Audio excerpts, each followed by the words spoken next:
시편 111편과 시편 112편은 쌍둥이 시편이라고 불립니다. 시편 111편이 여호와를 경외하는 자가 여호와를 찬양하는 노래였다고 한다면 시편 112편은 여호와를 경외하는 자에게 복이 있음을 선언하는 시편입니다. 그래서 시편 111편이 여호와를 경외하는 것이 지혜의 근본이다 이렇게 끝이 나게 되고 112편에서는 여호와를 경외하는 자 그가 복이 있도다 이렇게 시작하는 것입니다. 여호와를 경외하는 자가 받는 복, 이것은 시편 1편에서도 이야기를 했었던 시편 전체를 관통하는 커다란 주제이기도 합니다. 그래서 시편 111편과 마찬가지로 112편 역시도 원어로 살펴본다면 22개의 알파벳이 순서대로 이 문장에 나열되어 있는 특징이 있습니다.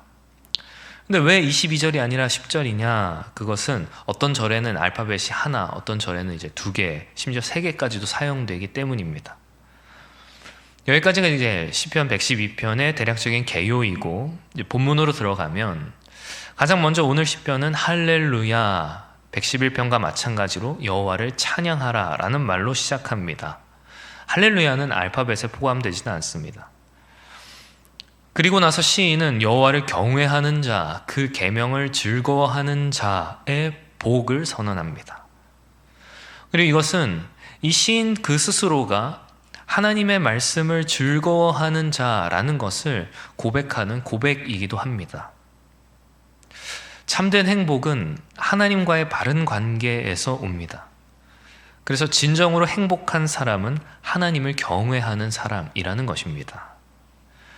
이것은 우리의 신앙을 굳세게 하는 위로이자 버거운 우리의 삶을 견딜 힘이 됩니다.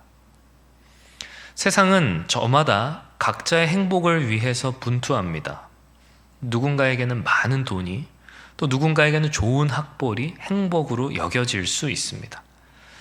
하지만 인간은 그러한 것들을 행복으로 삼다 보면 결국 불행해지고 맙니다. 전혀 예상치 못한 불행을 겪게 되면 내가 그토록 행복인 줄 알았던 이것이 참된 행복이 아니었구나 깨닫게 되는 것입니다.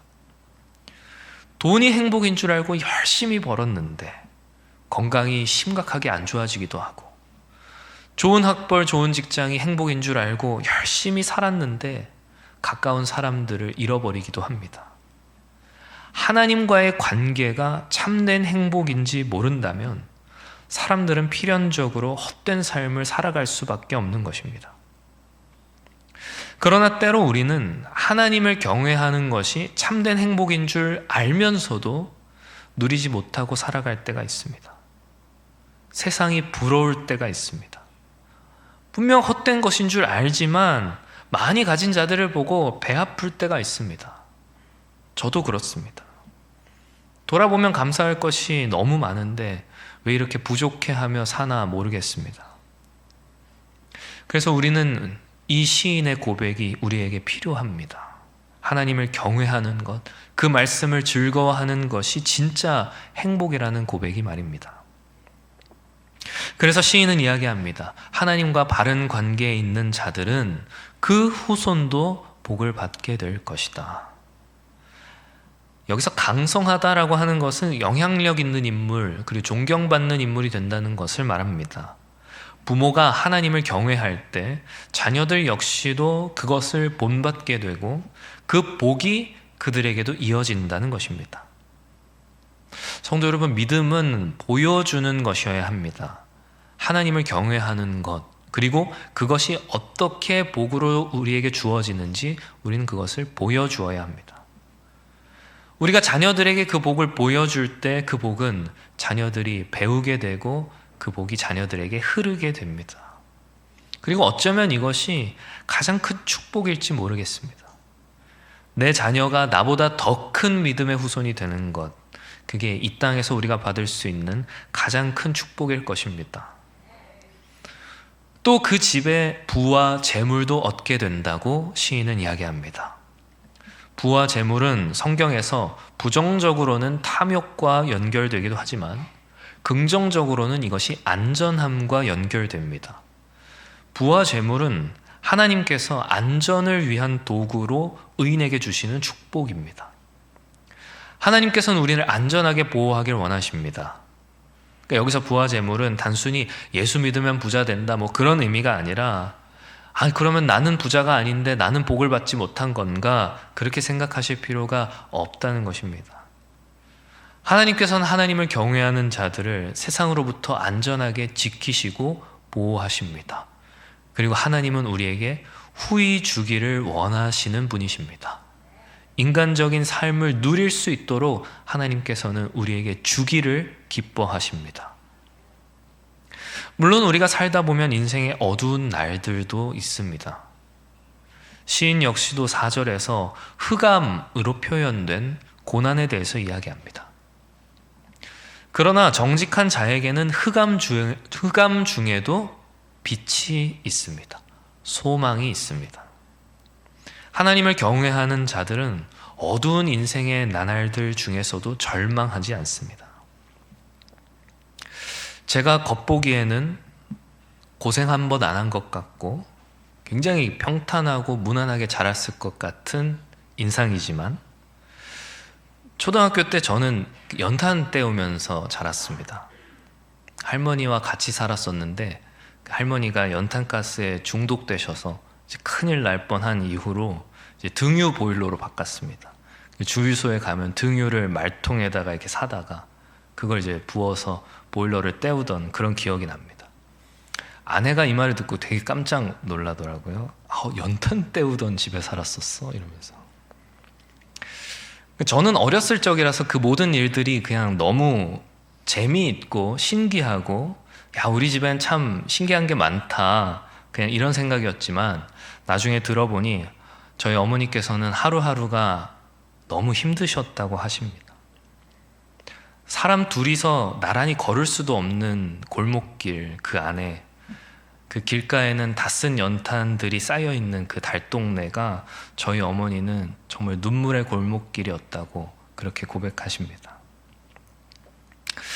그런데 저는 그때가 분명히 저희 가정에게 있어서 저희 어머니가 눈물의 기도자가 될 수 있었고 제가 작은 재물에도 감사할 수 있고 어려운 환경에도 소망을 잃지 않을 수 있는 그런 하나님의 선물 같은 시간이었다고 저는 확신합니다.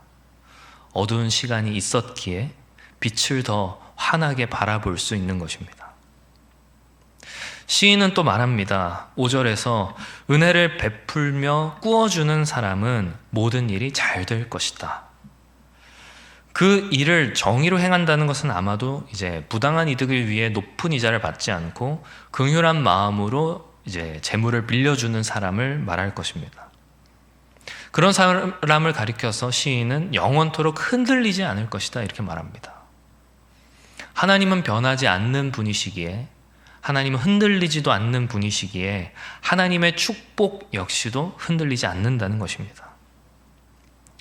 우리가 은혜를 누군가에게 베푸는 것은 쉽지 않은 일입니다. 은혜는 오직 은혜 받은 자만 베풀 수 있습니다. 성도 여러분, 빌리는 자가 복된 자입니까? 아니면 빌려주는 자가 복된 자입니까? 우리 모두는 다 빌려주는 사람이 되고 싶지 빌리는 사람이 되고 싶지는 않을 것입니다.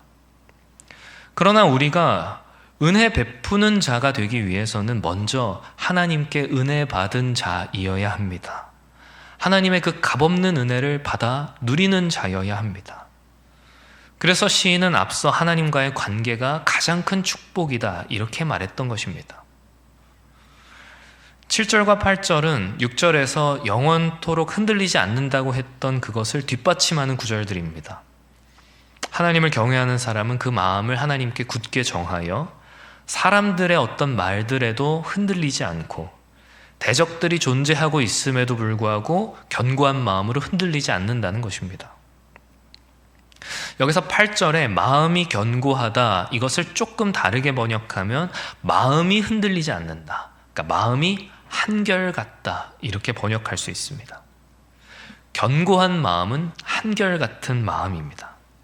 그리고 그 마음은 하나님을 경외하는 마음, 하나님을 두려워하는 마음입니다.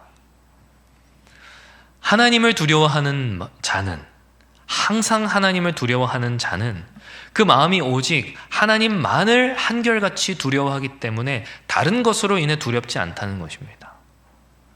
환난이나 소문이나 그 어떤 고난이나 어려움 가운데서도 하나님을 두려워하느라 그것들을 두려워할 겨를이 없는 것입니다.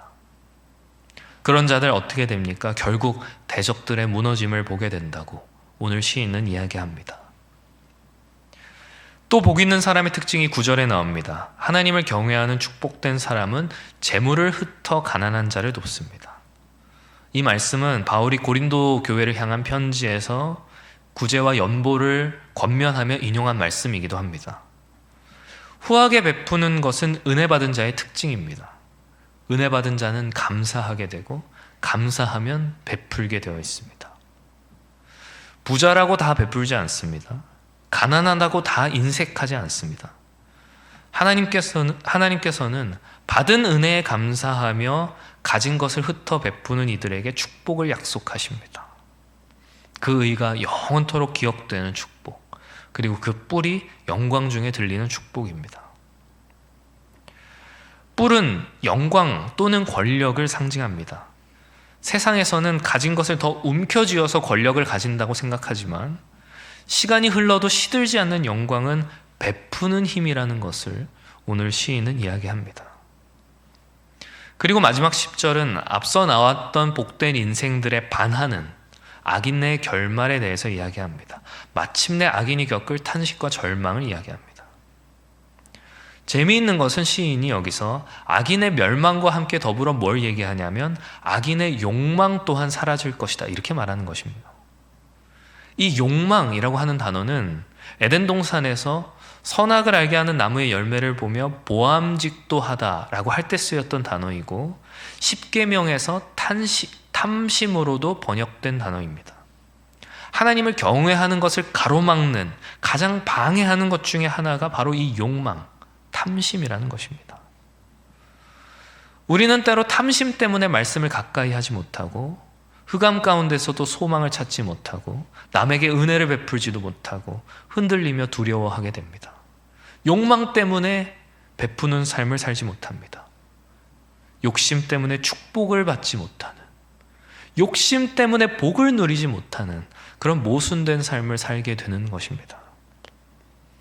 오늘 시편 112편은 그래서 하나님을 경외하는 자가 누리는 축복에 대해 이야기하지만 동시에 우리의 욕망에 대해, 욕심에 대해 경계합니다. 우리 욕심은 악인의 소멸과 함께 사라질 것이고 하나님을 경외하는 것만이 영원토록 남는다는 것을 오늘 시편은 우리에게 말하고 있습니다.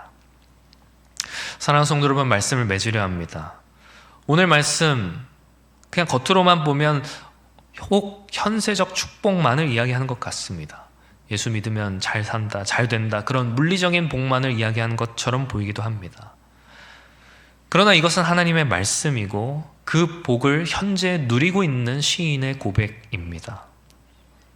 이 시인의 고백은 예수 그리스도의 공생애를 통하여 완성됩니다.